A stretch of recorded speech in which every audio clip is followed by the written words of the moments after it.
Hello everybody, this is Pyra, and with Arcadion Savage coming up in just a few short days, I wanted to make this video for all of you newcomers into Savage raiding. I know that there are a lot of things that make raiding in Final Fantasy XIV seem a little scary. However, there are a lot of easy tips and tools that you can use to prepare for the first time going into Savage. And now, before we get started with the tips and tricks, I do want to thank the contributors that I will post a link of contributors down in the description below. I had a bunch of my friends and static mates and different people chime in with their favorite tips as well. So, huge shout out to them as they helped me find some of these resources and contributed some tips to this video. And let's get started.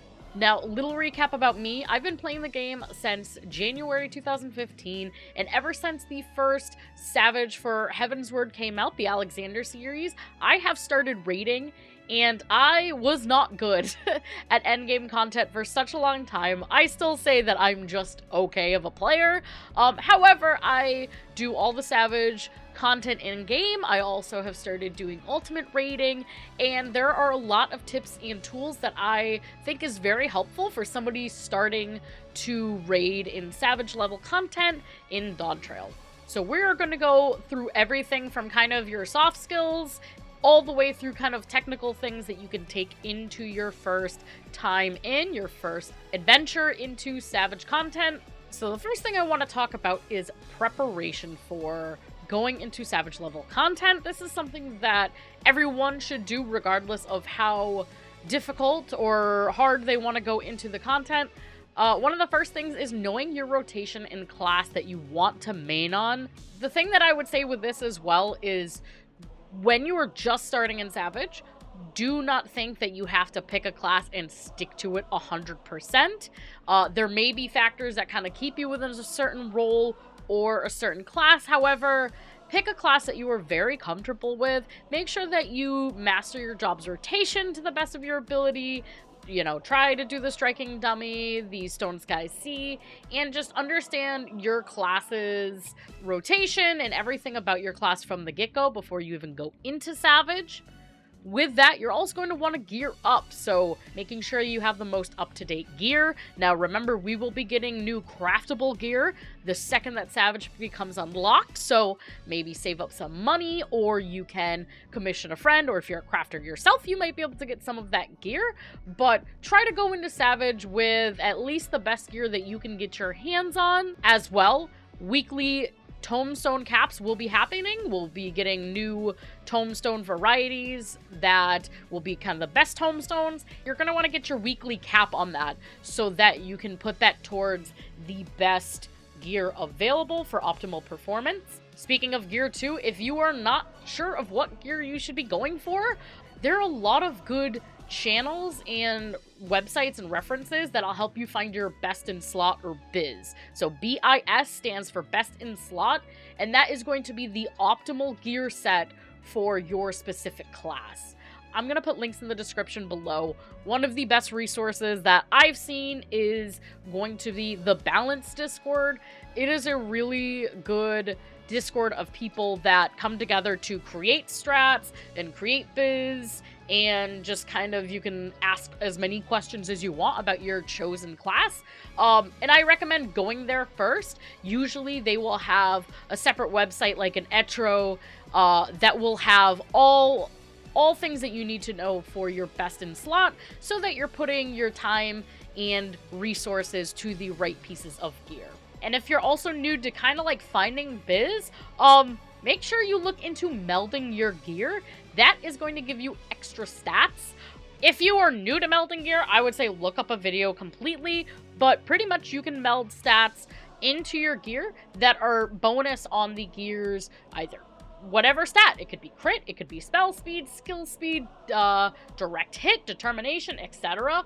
I would definitely lean on the balance again or some sort of biz calculator to figure out what you want for your class, but it is something you should absolutely try to do when you're going into Savage. With that as well, the only other thing that you will want to get in advance is raid food. Raid food is very important, even just to give yourself some extra HP. Make sure that you have the most current raid food if possible, either from purchasing it off the market board or crafting it or getting somebody to craft it for you. That information should also be kind of best researched through a tool resource like the Balance. Now, after you've done all the amount of prep that you can do in advance, this is actually kind of preparation, but a little bit more in depth. Basic mechanics. Be sure to learn your basic mechanics. So this is kind of two different things. First is, since the normal raids are already available, go practice normal raids for Arcadion.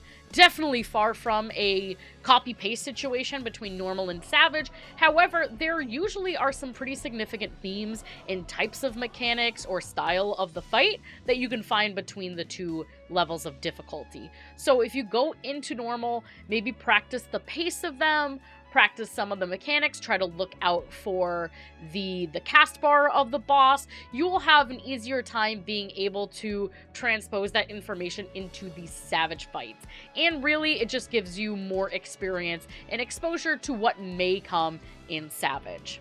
If you, of course, have a chance to go into old savages between now and when you want to step foot into Arcadion, that is also a really good thing to do if you can get some friends or go into Party Finder, because that's going to give you a similar type of practice for that muscle memory, just learning how savage pace really goes, learning kind of a little bit of what you could maybe expect. So one of the greatest things that you're going to be able to gain from doing older fights and even the current normals is kind of starting to learn the language that comes out of raiding. There are a lot of mechanics brought from older fights into the newer fights, and it's almost like a reskinned version of some of the mechanics or a different combination of certain mechanics.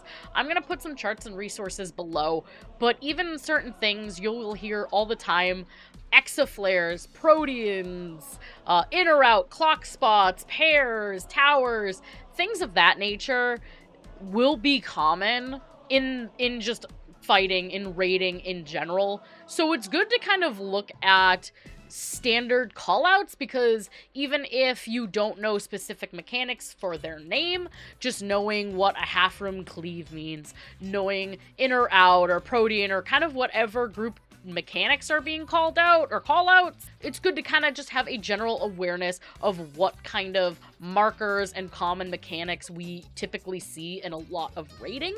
Now, another thing that you can do as well is take a look at the arena. So again, the normal raids aren't going to tell you everything, however, certain things will be the same between normal and savage. One of the things is the arena setup. Usually there are things that you can notice, for instance, on the ground. Sometimes in certain fights, the ground has certain circles or lines or something that will end up being really good indicators in savage of, say, where a safe spot might be, where cleave areas might be, and so kind of taking a step back to look at your surroundings and start trying to keep some of those things in mind for when you go into the savage fights. So at this point, you have researched your class, you have researched what gear to wear, you have researched and kind of done a little bit of background searching for basic mechanics. Now you're looking to step foot into savage. So my next recommendation is to figure out what kind of group you want to go in with. This is an 8-man party. You cannot go in alone. This is not something that you can go into trusts with. So you have a few options. Your first option is the one that I personally prefer the most. It is recruiting a static or becoming part of a static. There are multiple ways to do this. First, if you have friends that you want to go in with, I would recommend to maybe see if people want to party up and do a static. A lot of statics will do certain days and times of the week. For example, my static is a group of friends and FC mates who all meet up 3 days a week for 2 to 2.5 hours per day at the same time. That's a time a day structure that works for us, and whatever you go into should work for you as well. So keep that in mind. You can find statics through partying up with friends, maybe checking with your FC, other resources such as raiding discords, Reddit, Twitter, I've seen like literally everything for people being able to find parties or even just putting up a party finder in game. These are good things in order to get a static. Pros of having a static, you have the same people every time. Sometimes they can become a really good group of friends or kind of colleagues, if you would like to call them that.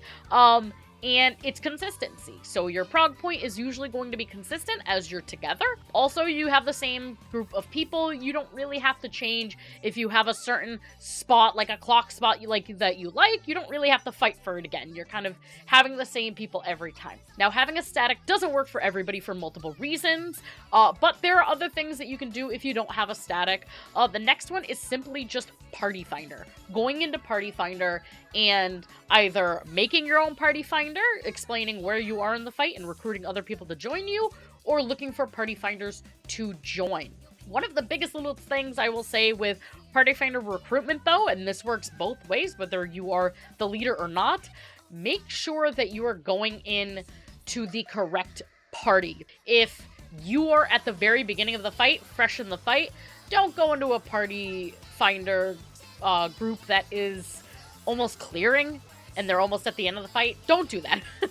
So make sure you are finding a party or creating a party that is at the level that you are at, so that there is less confusion, less headaches for everybody, and hopefully everybody can keep to basic etiquette and make sure that they are at the correct prog spot. Now, once you have found a group, once you've found a way into going into Savage, you're going to be stepping foot for the first time. Before you try to queue, make sure you've done the prerequisite quests, because some people forget about that and then they have to unlock it. You will always have to do some sort of quest to unlock it. I would assume it's going to be in Solution 9 for the Arcadion, so keep that in mind. When you actually go in, one of the next sections I want to talk about is basics to going into Savage with the fight mechanics and strategy. One of the basic strategy things that I can tell you is prioritize learning mechanics.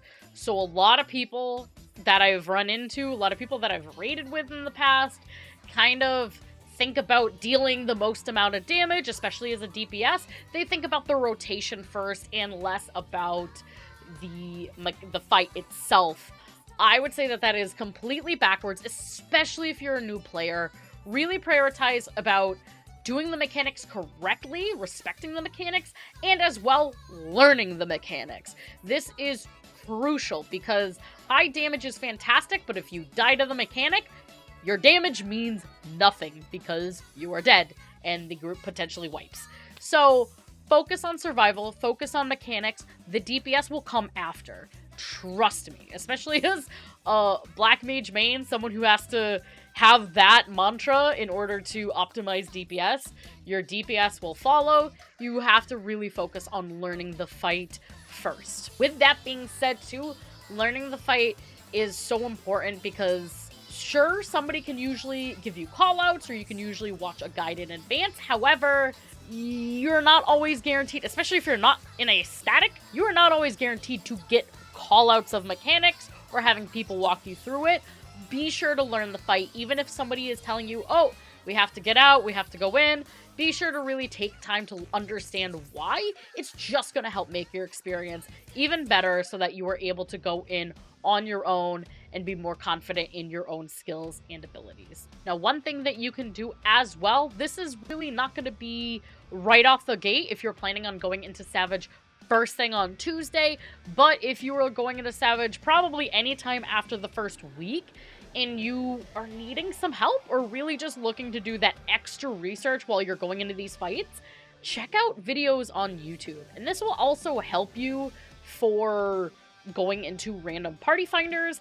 There will typically be certain strats. I've heard of the Hector strat, the Mr. Happy strat, the June Bob strat. There are a lot of content creators that make guides and strategy videos, and if you are someone who doesn't want to necessarily go through blind, it's a good way for you to do your own research, and especially if you are party findering your experience in raid, a lot of party finder is going to go off of certain guides and certain videos. So going through and watching videos, going through and getting that familiarity is really going to help you succeed in these fights. Now, personally, there is nothing wrong if you do not want to watch guides. There is nothing wrong with going in blind. However, you need to make that expectation clear, and that kind of leads to my next section about adaptability and communication. So whether you are with a static, whether you are in a party, however you plan to go into this fight with 7 other people, communication is key. Kind of like how I said before, how you want to make sure you're in the right prog spot if you're going into a party finder. It is very similar with how you want to approach Savage. There are groups that go in very casually. There are people that go in very kind of mid-core, which is kind of everything in between, or hardcore. You want to know what your playstyle is and make sure that it matches the playstyle of those around you so that everybody has clear expectations. And exactly what I said about going in blind versus going in with video and guides in advance, you want to make sure that the people that you're going in with match and align your values. The biggest reason why is because if they don't, people are going to be mad. People are going to be disappointed, and just having that straight communication from the get-go is going to save you a lot of time and headaches. It is really good to make sure that everybody is on the same page so that everybody is getting exactly what they want from their raid experience. And with communication too, be able to receive constructive criticism. At the end of the day, even if it's just a party that you're going to see once and walk away, you're a team. You are a team of 8 people. Consider it almost like a sport. You are on a team and you have to work together.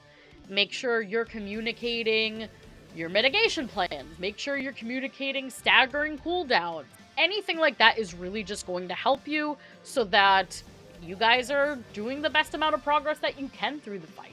And now if you are someone that goes in Party Finder and you see somebody that does not jive with you, or even a static recruit that doesn't work with you, be okay to leave that situation or to drop that toxic person. You are in control of your own raiding experience. Standard kind of etiquette, if you are joining a static, try to work through with them. Don't just up and leave. It really is a more committed style of raiding. However, if you are in a group that doesn't go with your playstyle, that maybe is toxic when you don't want them to be, step away. Don't feel like you have to be stuck in that situation. Or if it's one person, drop them. If it's somebody who is really bad, blacklist them. You don't have to stay with certain people that are going to make your raiding experience awful. And there are plenty of people in the community that will help you. So if you think like, oh, this is the only way I'm going to get through, it is absolutely not. There is a large community of raiders, and we will all say the same thing. If somebody is, for lack of a better term, just a freaking asshole, blacklist them. You don't have to deal with them, and walk away. Sometimes that is the best thing for everyone. Now, certain etiquette rules when it comes to group dynamics and progression. One of them is basic with Party Finder specifically, where it's the 3-pull rule. And this is just an etiquette. This is just stuff I've seen. This is not, you have to do this. There is a kind of a unspoken etiquette about the 3-pull rule, where if you do not get to your prog point within 3 pulls, unless there's something kind of outside of people's control, if generally the group is not progressing to your prog point within 3 pulls, you leave. Or, you know, maybe say goodbye before you leave. Don't just hop out. But you shouldn't have to stay, and, you know, your time is as valuable as their time. If the group isn't getting to that progression point, don't feel like you have to stay. If you are the party leader, make sure to reset your roles in Party Finder after someone leaves. Because sometimes it'll just lock it to that class that they're on. So just keep that in mind, and just be honest too, kind of like we were saying before about communication, be honest about your goals. Everyone should be honest about their raid goals, whether it's time, speed, kind of level of dedication and difficulty, if they are watching guides versus being blind, and also loot rules, because loot rules is another important one. Just be honest with whatever group you are in, PF or static, about what you want out of the experience. Loot is one of those things that I think is critically important before your static even gets close to clearing if you are in a static group. Groups do it so differently. Some groups say it's open roll and anybody gets to roll. Some prioritizes DPS over everybody else. So just have those conversations with your group in advance and make sure that that's something that fits with you and fits for the team. And speaking about aligning your goals, I wanted to kind of throw in this little thing here. It didn't feel kind of appropriate anywhere else, but just friends and raiding. It can be such an amazing and awesome experience to raid with friends. I am very fortunate, and it fits my need as a raider to raid with friends, and I love it. It is something that works for me. However, I have seen a lot of people where raiding with friends does not work. It does not work. It's kind of like living with your friends. Not always a good idea. So one of those things that you should think about is what your pros and cons are and what everybody's expectations are. Hopefully, if you followed some of the tips that I've said before, open communication and everybody having the same mindset will really mitigate some of these potential issues. However, if you're someone that maybe gets a little too competitive, maybe you're someone that doesn't work well with others as far as kind of like getting upset, or maybe you want to go hardcore and your friends want to be super casual, you need to make sure that you think of that before you start raiding with friends, because that can make or break not just a static, but a friendship, and you really want to weigh those pros and cons before you go in. Sometimes it's better just to raid with a group of people that you don't talk to every week, and that is fine. It just depends on your kind of experience. Cultivate the experience that you want based out of what you want to get out of raiding. And so everybody, that is all the tips and tricks I can think of to prepare you into going into your first Savage experience. Now, all these tips aside, have fun. That is one thing that I have to say. For me, the reason why I continue doing Savage as much as I do, the reason why I love Savage as much as I do, is because it is fun. It is challenging. Some weeks, you do not prog, and it sucks. However, it is so victorious when you get through your first Savage fight and when you get through your first Savage tier. That is an experience that I think is unmatched. I just absolutely love raiding in Final Fantasy. I think it is one of the funnest things to do in this game.